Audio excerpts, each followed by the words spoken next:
सुबह की सब्जी।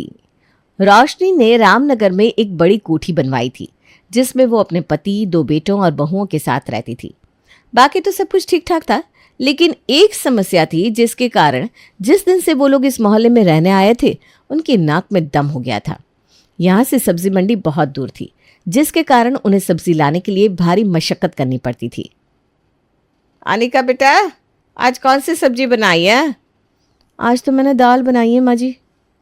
क्यों, तूने सब्जी क्यों नहीं बनाई? अरे पिछले एक हफ्ते से लगातार दाल ही बन रही है, कितना दाल खाएगा कोई? अरे माँ जी, मैं कहाँ से बनाऊँ सब्जी? घर में कोई सब्जी है ही नहीं। फ्रिज खोलकर देखिए, पूरा फ्रिज खाली पड़ा है। ना टमाटर है, ना घिया है, और तो और आलू प्याज भी नहीं है। अरे तो महारानी, क्या बिना तड़के की दाल ही उबाल कर रख दी? अरे तो और क्या करूँ माँ जी, जो घर में है वही तो बनाऊंगी। और मैंने खाली दाल नहीं उबाली है, इसमें हींग और जीरे का तड़का भी लगाया है। इतनी निर्दयी नहीं हूं मैं। मुझे पता है उबला हुआ खाना इस घर में कोई नहीं खा पाएगा। अरे वाह, बहुत मेहरबानी करी है तूने। कितना भारी कष्ट उठाना पड़ा होगा ना तुझे हींग जीरे से तड़का लगाने के लिए। अरे बेटा, कहीं थक तो नहीं गई ना? हाँ, तो मैंने कौन सा मना किया इस घर में सब्जी लाने के लिए? आप मंगवा कर सब्जी रखिए ना, आपको तीनों टाइम सब्जी बनाकर खिलाऊंगी। अब मेरा कोई खेत तो है नहीं जहाँ से तोड़ तोड़ कर मैं आपके लिए सब्जियां लेकर आऊं। अरे बेटा, ये मैं भी समझती हूँ, इस कॉलोनी में सब्जी की बड़ी भारी दिक्कत है। अरे मकान बनाते समय मती मारी गई थी मेरी। बस सस्ती ज़मीन के चक्कर में यहाँ प्लाट ले लिया और ये महल बनाकर खड़ा कर दिया। लेकिन अब अगर खाने को सब्जी नहीं होगी तो क्या फ़ायदा ऐसे बंगले का? माँ जी, आप आस पड़ोस में पता करिए ना, सब लोग हमारी तरह बिना सब्जी के अपना जीवन थोड़ी ना बिता रहे होंगे। कहीं से तो सब्जी खरीद कर ला ही रहे होंगे ना। हाँ, ये तो सही कह रही है बहू। रुक, मैं अगल बगल वालों से पता करती हूँ कि वो लोग सब्जियाँ कहाँ से लाते हैं। शाम के समय रोशनी अपनी पड़ोसन के घर जाती है। अरे बहन जी, आप लोग सब्जियाँ कहाँ से लाते हैं? हम तो भाई परेशान हो गए दाल खा खा के। देखिए बहन जी, सवेरे 5 बजे ना यहाँ सोसाइटी के गेट पर एक सब्जी वाला ठेला लगाता है। सीधा मंडी से ताज़ी सब्जियाँ लेकर आता है, और रेट भी ना बिल्कुल मंडी वाला ही लगाता है। हम तो वहीं से सब्जियाँ ले आते हैं। अगर किसी दिन चूक जाओ तो ऑनलाइन ऐप से 3-4 गुने दाम पर सब्जियाँ मंगानी पड़ती है। हाँ, बिल्कुल सही कह रही है बहन जी। इस ऑनलाइन वालों से सब्जियां मंगानी पड़े ना तो 3-4 दिन में ही पूरे महीने का बजट खत्म हो जाए। बिल्कुल बहन जी, मैं तो कह रही हूँ आप भी अब से वहीं से सब्जियाँ ले लिया करिए। रोशनी अपने घर जाकर बहू से पड़ोसन की कही हुई बात बताती है। मैंने पता कर लिया है बहू, हमारे आस पड़ोस के लोग कहाँ से ताज़ी ताज़ी सब्जियां लाते हैं। अच्छा माँ जी, कहाँ से लाते हैं? उसने बताया कि सुबह 5 बजे सोसाइटी के गेट पर एक सब्जी वाला दुकान लगाता है और वो सीधे मंडी से बिल्कुल ताज़ी सब्जियां लाता है। उसने तो हमारी सारी समस्या ही हल कर दी। ठीक है माँ जी, अब से हम लोग बारी बारी से सुबह सब्जी लेने चले जाया करेंगे। कम से कम ढंग का खाना तो खाने को मिलेगा। अगले दिन सुबह सास के कहने के बाद अनिका सब्जी लेने जाने के लिए अलार्म लगाकर सोती है और सुबह जाकर सब्जी खरीदती है। सब्जी खरीदने के बाद, हे भगवान, सब्जियों के रेट में तो बिल्कुल आग लगी पड़ी है। टमाटर आलू में तो जैसे रेस सी लगी है। मैं आगे, तू पीछे। टमाटर 100 तो आलू 120, और बाकी सब्जियों के तो कुछ पूछनी ही नहीं। दिन की सब्जी खरीदने में ही 500 का पत्ता गायब हो गया जेब से।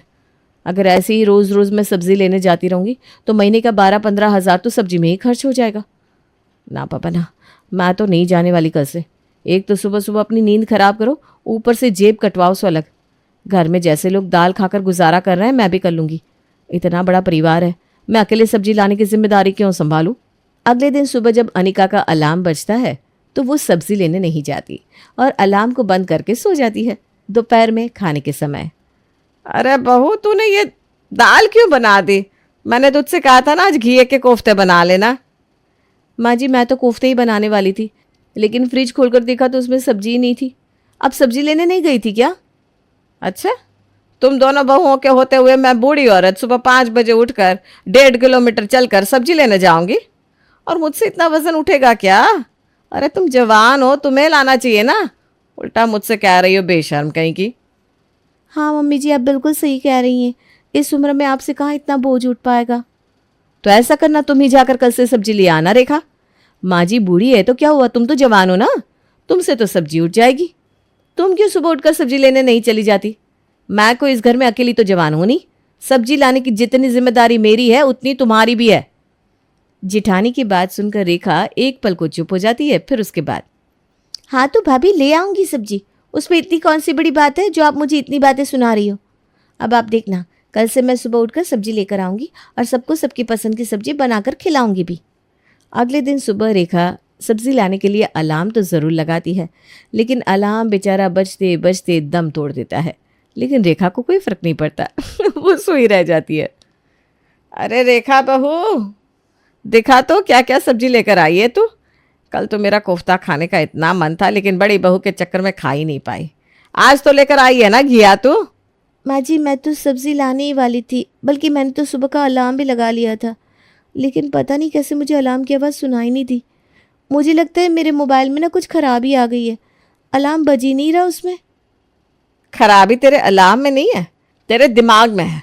मुझे सब पता है, एक नंबर की आलसी और कामचोर है तू। 7 बजे से पहले तेरी आँख ही नहीं खुलती, तो तू 5 बजे उठकर सब्जी कैसे लेकर आएगी। अरे मैं ही मूर्ख हूँ जो मैंने तेरे जैसे कामचोर के ऊपर भरोसा किया।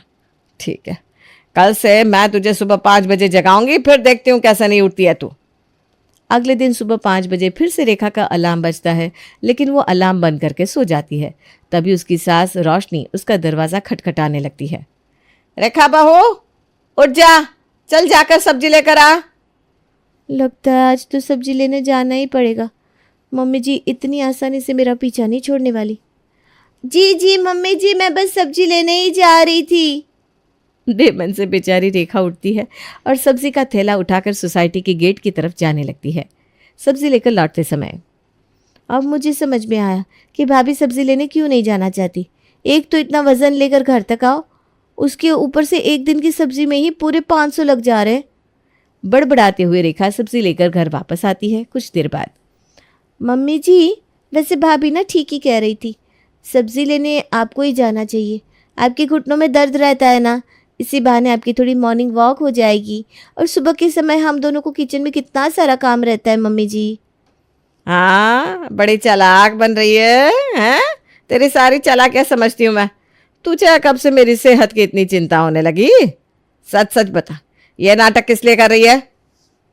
ठीक है मम्मी जी, तो साफ साफ सुनिए, इतनी महंगी सब्जियां तो मैं रोज़ रोज़ खरीद कर नहीं ला सकती। ऊपर से इतना बोझ लेकर मुझसे चला भी नहीं जाता। अपने बेटों से कहिए जाकर लेकर आए। अच्छा, वो बेचारे पूरा दिन ऑफिस में इतना काम करके आते हैं, और अब मैं उनसे सुबह सब्जियां लाने के लिए भी कहूँ? अरे कल को तुम कहोगी घर का झाड़ू पोछा बर्तन भी उनसे ही करवा लिया करूँ। फिर तुम दोनों यहाँ बैठकर क्या करोगी? हैं? तुम्हें क्या शीशे में मड़वा कर घर में रखूंगी?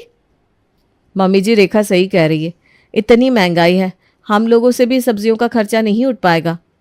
ठीक है, अगर खर्च की ही बात है तो महीने भर की सब्जी का खर्च जोड़कर उसका आधा आधा कर लिया करो। आधा पैसा तुम दे दिया करो, आधा छोटी बहू दे देगी। बस हो गया फैसला। अरे माँ जी ऐसे कैसे फैसला हो गया? हम दोनों सिर्फ पति पत्नी हैं, जिसमें से भी सुनील महीने में 10 दिन तो घर में खाना नहीं खाते, ऑफिस के काम से बाहर रहते हैं, तो फिर मैं सब्जियों का आधा खर्चा क्यों उठाऊंगी? और जिठानी जी को देखो, उनके यहाँ पति पत्नी के अलावा उनके 2 बड़े बच्चे भी हैं। कायदे से तो इन्हीं को ज़्यादा खर्च करना चाहिए। हमारा खर्चा है ही कितना, 2 आलू काट दो, उसी में हमारी सब्जी बन जाएगी।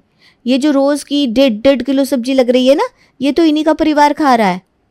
देख लिया मम्मी जी, मेरे बच्चों की रोटी भी गिन रही है ये। अरे तो तू भी अपने 2 बच्चे पैदा कर ले। मैंने क्या इस घर में किसी को बच्चा पैदा करने से रोक रखा है? देखो भाभी, मुझसे ना बेफिजूल की बात करने से कोई फ़ायदा नहीं है। मैं सब्जियों का आधा पैसा नहीं देने वाली, मेरी बात साफ साफ समझ लो। 100 नालायक मरे होंगे इस दुनिया में, तब जाकर तुम दोनों का जन्म हुआ होगा। अच्छे अच्छों को पीछे छोड़ रखा है तुमने।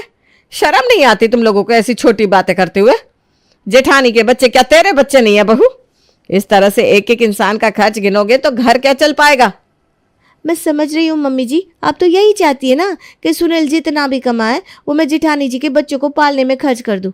अरे कल को हमारे भी बच्चे होंगे, उनके लिए भी तो कुछ बचा कर रखना होगा। दोनों बहू की बात सुनकर रोशनी को बहुत ज़्यादा गुस्सा आता है।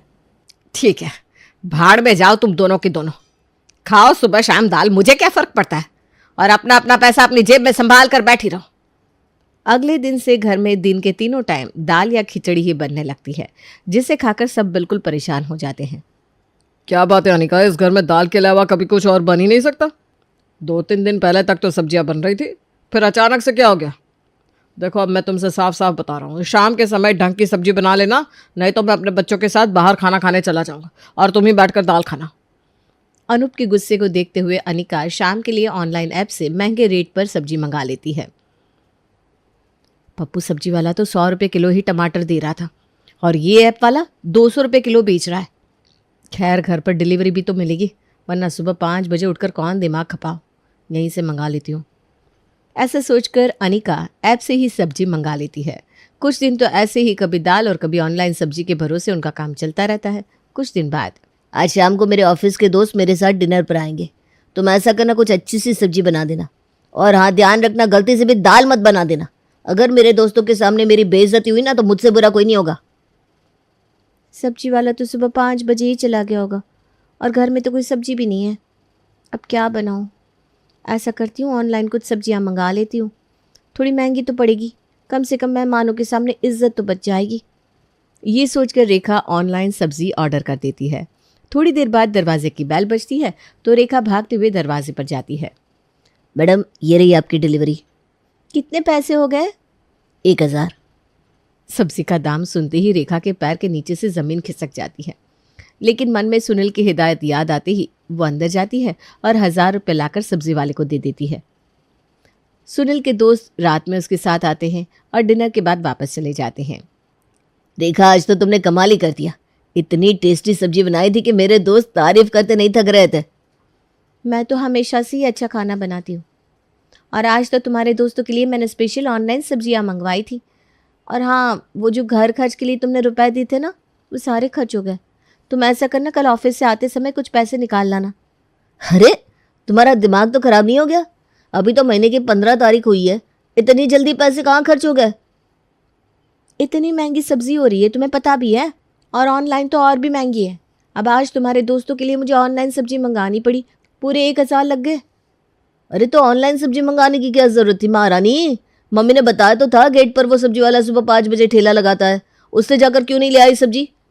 सुनील की आवाज़ सुनकर उसकी माँ उनके कमरे की तरफ चली जाती है। अरे बेटा इन दोनों से कहने का कोई फ़ायदा नहीं है, दोनों की दोनों एक नंबर की कामचोर है। मैं तो इनसे कह कर थक गई हूँ, इनके ऊपर मेरी बातों का कोई असर ही नहीं होता। ये ऑनलाइन वालों को सब्जी के औने पौने दाम देने के लिए तैयार है, लेकिन कम रेट में ताज़ी और हरी सब्जियां लेना इनको अच्छा नहीं लगता, क्योंकि उसके लिए इनको सुबह 5 बजे उठना जो पड़ता है। और सबसे बड़ा दुख तो उनके सीने पर यह है कि इनकी जेब से पैसा खर्च हो जाएगा। अब ऑनलाइन सब्जी पर पैसे लुटा रही है तो सही है। सास की बात सुनकर रेखा मुंह बनाकर खड़ी हो जाती है। सही कह रही हो माँ, ये दोनों तो किसी काम की नहीं है। ऐसा करो आप ही सुबह उठकर सब्जी लेने चली जाया करो। अब रोशनी बेटे को मना भी नहीं कर पाती और अगले दिन सुबह सब्जी लेने चली जाती है। सब्जी लेने के बाद भारी थैला लेकर वो घर लौट रही थी कि अचानक से एक गड्ढे में उसका पैर पड़ने से उसकी कमर में मोच आ जाती है और वो हाय हाय करते हुए वहीं ज़मीन पर बैठ जाती है।